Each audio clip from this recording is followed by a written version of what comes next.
move on to Strictly because this is new on the scene for me, and I've got my two little helpers to walk me through the phenomenon that is the show.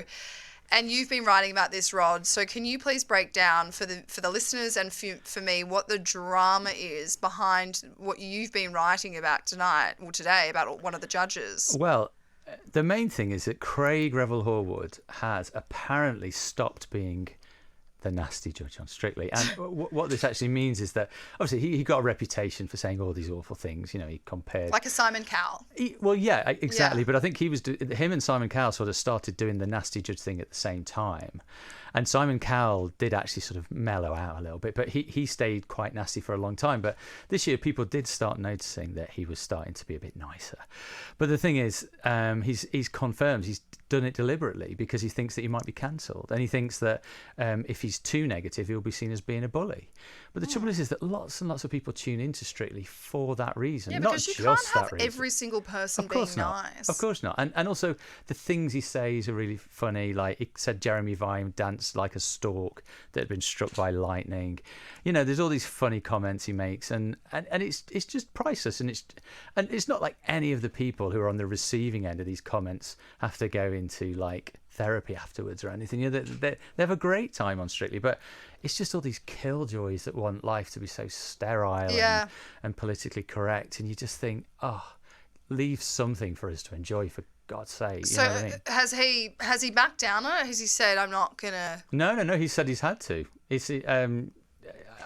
Am I right, Flick? I mean, he doesn't seem like he's trying to fight it anymore. I mean, he says that he's dialed it down, but he's still pretty nasty. Oh well, yeah, but, yeah. I mean, that's his shtick. Yeah, that is his shtick. But I think he has dialed it down a little bit. I would much prefer him to keep a bit of an edge on that judging panel because, and I think many viewers agree with this, that judging panel has reached a point where it is now so soft and fluffy. Yeah. Mm-hmm. What is the point in them being there? Yeah. Yes. So Shirley Ballas, she's meant to be head judge, arguably the most technical of them all. The other night, she sent who she said was the better dancer home, Shane Ward, because she said she liked the feel-good factor of JB, I think it was, or was it Pete Wicks? Someone. And then the next week, she was busy gushing about Pete Wicks in his PVC trousers. Now, yeah, speaking for the females and males of the nation there, we all enjoyed that. But the point is, we want you to judge. Yeah. That's your role. We don't want a commentary. I can look on Twitter and see that. Yeah. You know what I mean? I can ring up my mum. Yeah. We want you to do what you're paid for and what you've spent your whole career learning, you know, that experience to give us your critique. So will this affect the viewership, do you think? I mean, the viewership has already gone down somewhat over the last 4 years, and it hasn't quite picked up on online. So it is a problem. It's a good point. I don't look. Do I think it will suddenly have people turning off in droves? No, but I think long term, it's another little element of Strictly that we've perhaps lost. And I do think it's a huge pity. And I agree with what Flick says there, is that a lot of the time, a lot of the other comments from the judges are incredibly fluffy.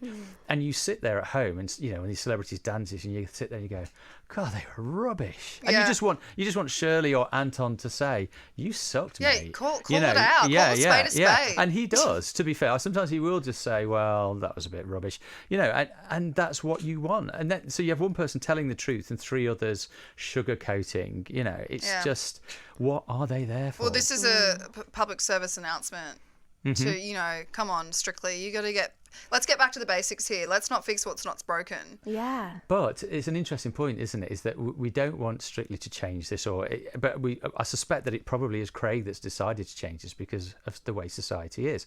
Now, what this boils down to is that if he could compare Anne Widdecombe to a hippo dancing 10 or 15 years ago, he's probably right. If he said that same thing to Anne Widdecombe if she was on the show now, he would probably get cancelled. Yeah. So I don't think it's them overreacting. I just think they're reacting to the way society is. I think that's the problem now.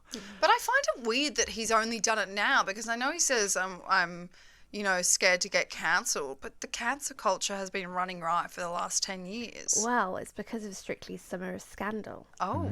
So this obviously all kicked off when Amanda Abbington complained about her training with Giovanni Panice. So basically, she said that he'd bullied her. There was a huge row about it. The BBC launched an investigation into his behaviour, and he ended up leaving. And then another dancer was accused of bad behaviour. So that was Graziano Di Prima and his dance partner, Zara McDermott. So this unravelled this whole thread of bad behaviour on Strictly that really sort of knocked the sparkle off the programme that we sort of knew and loved. Yeah. So I think in the wake of that, the BBC put in loads of new measures. So in the training room, there's chaperones to keep an eye on everything. Oh my God. And Craig, his comments come just off the back of all of that. So, you know, it's probably valid that he's now worried about his own behaviour under that spotlight. Yeah, he doesn't want to be caught up in that. No, and also with the Giovanni, some of the complaints, particularly the ones that were upheld, and correct me if I'm wrong here, Flick, but some of the things that he was pulled up on were things that he'd said. So it's not just a case of, you know, it might be, it's, you know, something physical that that gets complained about. You can be picked up on something that you've said, and Craig knows that. Craig knows that, you know, people are now watching and listening to Strictly, and are ready to jump on anything that gets said. What has he said? Oh well, he made quite a few remarks. I mean, quite extreme remarks, admittedly, which form part of complaints that were then upheld. But I'm not saying that Craig said anything on the same level, but it's just, for years and years, people on Strictly have said things and got away with things, and they just can't do it anymore. But I just think not it's a with shame. you on the front page. Well, no, it wasn't me. It was Flick's story. I'm washing my hands of this one. What, Flick? I keep giving, you know, your alleged boss this praise. Alleged boss. Alleged boss. What do you mean alleged boss? What does the word alleged mean? It's true. The rumours